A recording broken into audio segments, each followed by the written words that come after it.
You're watching this video right now because somewhere deep inside you, there's a fire, a hunger, a voice that whispers, I want more. I want to build something. I want financial freedom. And yet, for most people, that fire gets slowly suffocated, buried under debt, distraction, and the endless crap of keeping up appearances. Today, we're going back, way back, to 1880, to a man who built one of the most legendary fortunes in American history from nothing. P.T. Barnum, the showman, the hustler, the businessman, the man who literally invented modern marketing. And he wrote a book that most people have never heard of, called The Art of Money Getting. I've read this book from cover to cover, and I can tell you right now, almost every principle he wrote about 140 years ago still applies today, maybe even more powerfully today than it did back then. So buckle up, because over the next hour, we're going to go through every single golden rule Barnum laid out. No fluff, no filler, just raw, honest, actionable wisdom that can completely change the way you think about money, work, and success. Let's get into it. Beat drop. Title card: The Art of Money Getting. 20 Golden Rules for Building Wealth. Rule number 1. Don't mistake your vocation. Let me ask you something, and I want you to really think about this. Are you doing work right now that lights you up, or are you just doing what someone else decided you should do? Barnum opens his book with this exact question. He says the safest plan, the one most sure of success for a young man starting in life, is to select the vocation most congenial to his tastes. Now, congenial is an old word, but the meaning is crystal clear. Do what fits you. Do what you're naturally built for. He talks about fathers who just decided what their kids were going to be. Billy's going to be a clergyman, John's going to be a lawyer, Tom's going to be a doctor, and poor Sammy? Sammy, I see watchmaking is a genteel business. You'll be a goldsmith. No consideration of Sammy's talent, no asking what Sammy loves, just assigned a life. Sound familiar? How many of us have lived someone else's script for our careers? Barnum says this bluntly: unless a man enters upon the vocation intended for him by nature and best suited for his peculiar genius, he cannot succeed. And here's why this hits so hard. Because if you're working against your nature, you'll spend every single day fighting an uphill battle. You'll look for excuses to avoid your work. You'll drag your feet. You'll never truly excel. But when you're in your zone, when you're doing work that feels like you, man, the hours disappear. You get better every day because you want to. You solve problems faster. You go the extra mile without anyone asking you to. Here's the takeaway for 2024. We live in a world with more career options than any generation in human history. You can monetize almost anything if you're great at it, but you will only become great at something you genuinely love. So if you're in the wrong vocation right now, start planning your exit. Life is too short to build someone else's dream in a career that drains your soul. Rule number 2. Select the right location. Barnum tells this brilliant story about running into an English showman in London. Brilliant guy, funny, sharp, creative, could spin a story like nobody's business. Barnum even said he was the best showman he had ever met. But the guy was broke, struggling, barely scraping by. Why? Because he was in the wrong location. He had his penny show on a back street in London where there was no traffic, no opportunity, no audience hungry for what he was selling. Barnum told him, "You've got to go to America. There's elbow room there, room to grow, room to shine." The man took his advice. 2 years later, he was worth $60,000. Same talent, same work ethic, different location, completely different results.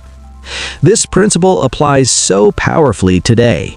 Your location isn't just a physical place, It's your market, your platform, your industry, your niche. You could be the most talented person in the world, but if you're operating in a dead market, surrounded by the wrong people, or trying to sell to an audience that doesn't want what you have, you will struggle. Ask yourself, am I in the right city for my industry? Am I on the right platform for my business? Am I targeting the right customers? Am I in the right room with the right people? Because location, in every sense, matters. Rule number 3, avoid debt. Okay, I have to be real with you on this one, because this is probably the most painful rule in the entire book, and also the most important. Barnum says there is scarcely anything that drags a person down like debt. It is a slavish position to get in.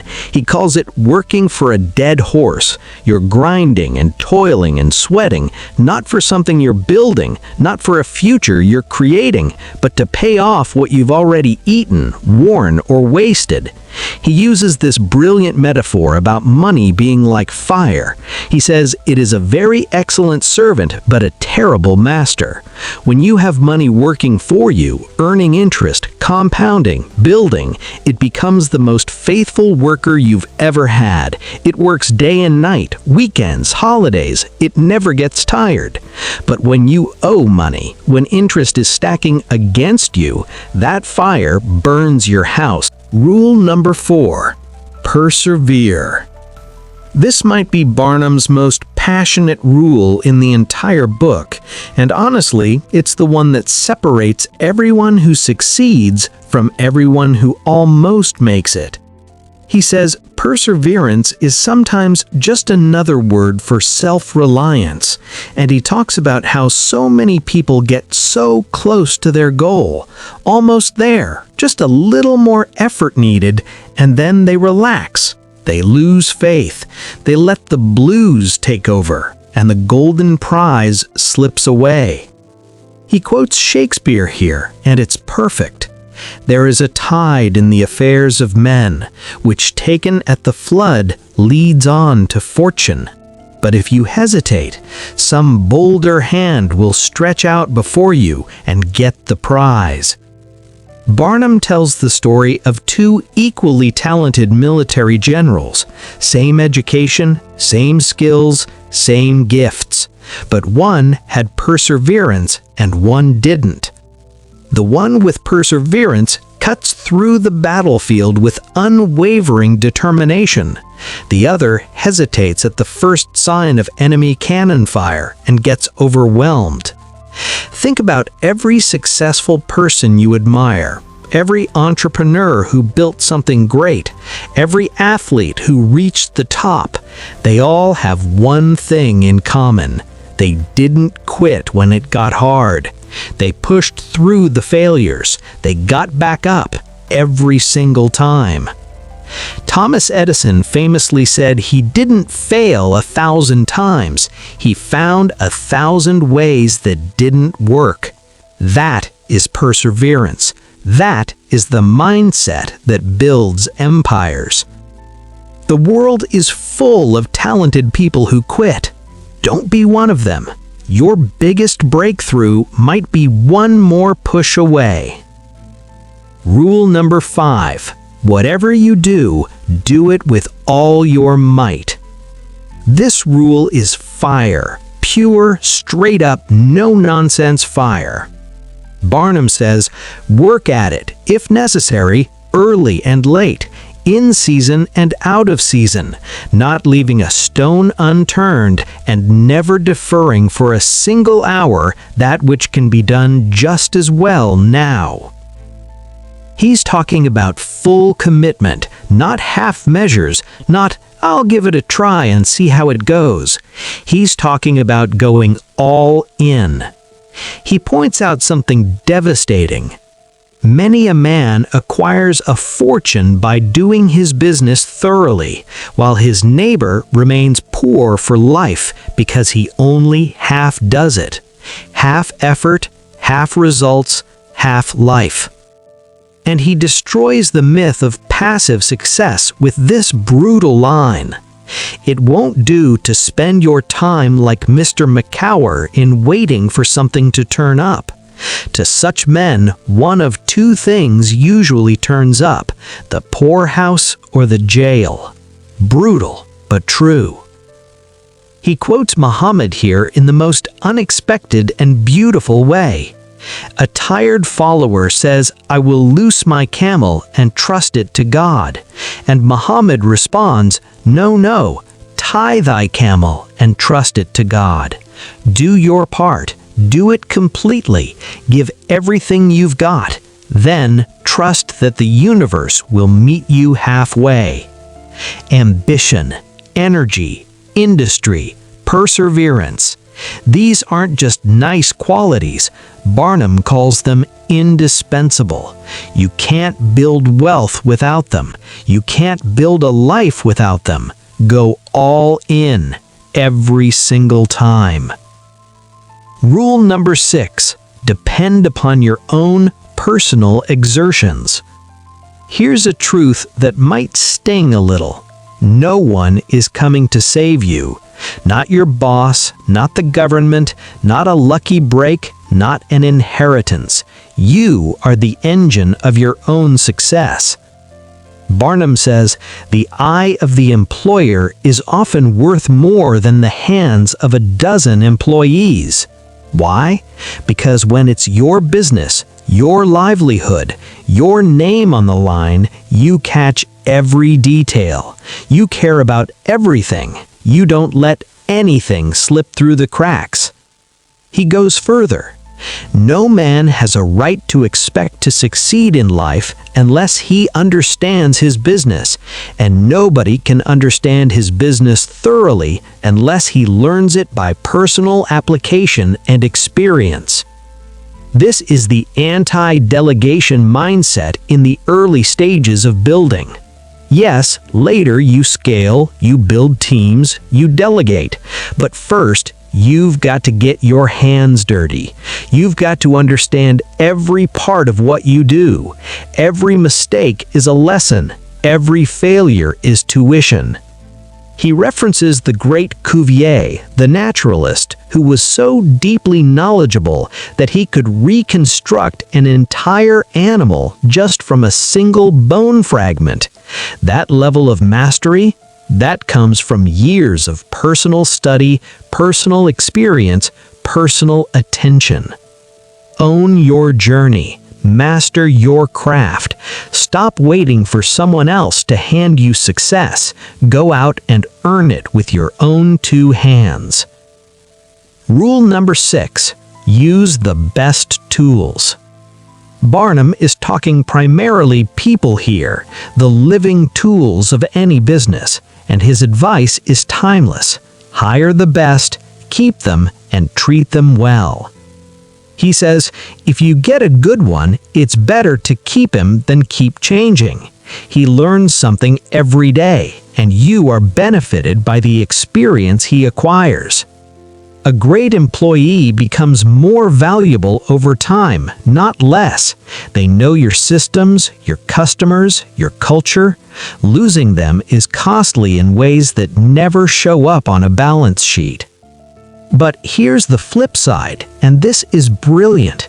If a great employee starts to feel indispensable and starts demanding outrageous compensation on the assumption that you can't do without them, let them go.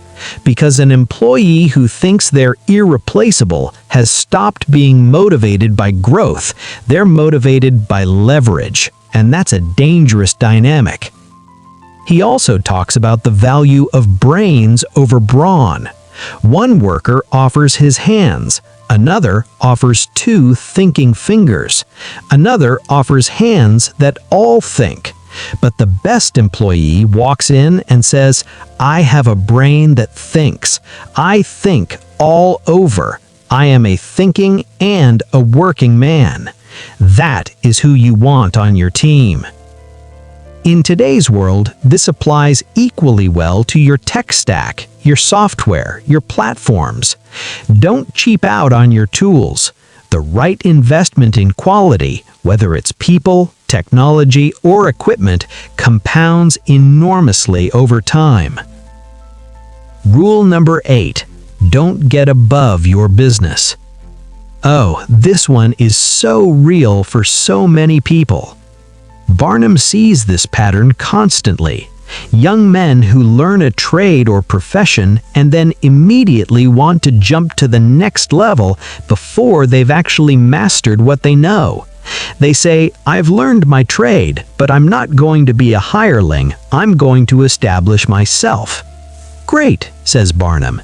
"Do you have capital?" "No, but I'm going to borrow some." And that's where it all falls apart. He references John Abbott Astor, one of the richest men in American history. Astor said the hardest money he ever accumulated was his first $1,000, more difficult than all the millions that followed, because that first 1,000 was earned with blood, sweat, economy, patience, and self-denial. It taught him the true value of money. Give a boy $20,000 and put him in business, and the chances are that he will lose every dollar of it before he is a year older, because he doesn't know what money costs. He doesn't know what it means to earn and protect it. This is one of the most important lessons in the entire book. Money that comes easily goes easily. The discipline you build earning your first dollars is the foundation for handling millions. Start from the bottom, learn the game, work your way up.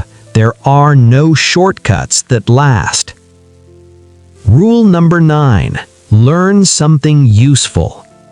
Barnum puts it simply: every man should make his son or daughter learn some useful trade or profession, so that in these days of changing fortunes, of being rich today and poor tomorrow, they may have something tangible to fall back upon. In an era of constant economic disruption, this is more relevant than ever. Markets crash. Industries get disrupted overnight. Automation is reshaping entire job categories. The person with a genuinely useful skill, a skill that creates genuine value for real people, will always have options. What's a useful skill in 2024? It's anything that creates genuine value.